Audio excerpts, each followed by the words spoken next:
2007 Flipkart வந்துச்சு, 2013 Amazon வந்துச்சு. நம்மளாம் எதுக்கு ஆன்லைனில் ஆர்டர் போடுவோம்? நமக்கு ஒரு பொருள் வந்து லோக்கலாக கிடைக்கல அப்படின்னா தான் ஆன்லைனில் ஆர்டர் பண்ணுவோம். இப்போலாம் சும்மாச்சுக்க ஆர்டர் போட்டிருக்காங்க. இந்த மீஷோன்றாங்க, மிந்த்ரான்றாங்க, அப்புறம் இப்போ பிறந்த குழந்தை கூட ஃபஸ்ட் கிரே வந்துருச்சு. எல்லாத்தையும் ஆன்லைனில் தான் ஆர்டர் போடுறாங்க.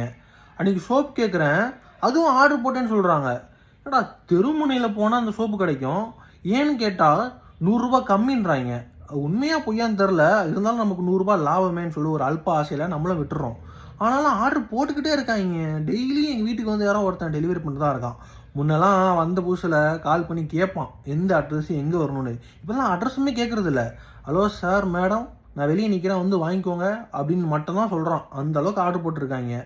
முன்னெல்லாம் ஒரு 4 கடையில் ஏறி எந்த கடையில் விலை கம்மியாக இருக்குன்னு பார்த்துட்டு அந்த பொருளை வாங்கிட்டு இருந்தாங்க. இப்போ 4 அப்ளிகேஷன் ஓப்பன் பண்ணி அதில் வந்து எந்த இது கம்மியாக இருக்குன்னு பார்த்தா ஆன்லைனில் ஆர்டர் பண்ணிருக்காங்க. எந்த அளவுக்கு மாறிடுச்சு பாருங்க. எனக்கு தெரில, என் வீட்டில் தான் அப்படி இருக்கா இல்லை எல்லார் வீட்லையும் இப்படி தான் ஆர்டர் போட்டிருக்காங்களா?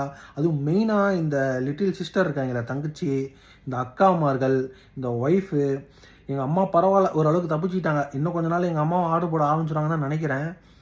என்னன்றதை வந்து கமெண்ட்டில் சொல்லுங்கள்.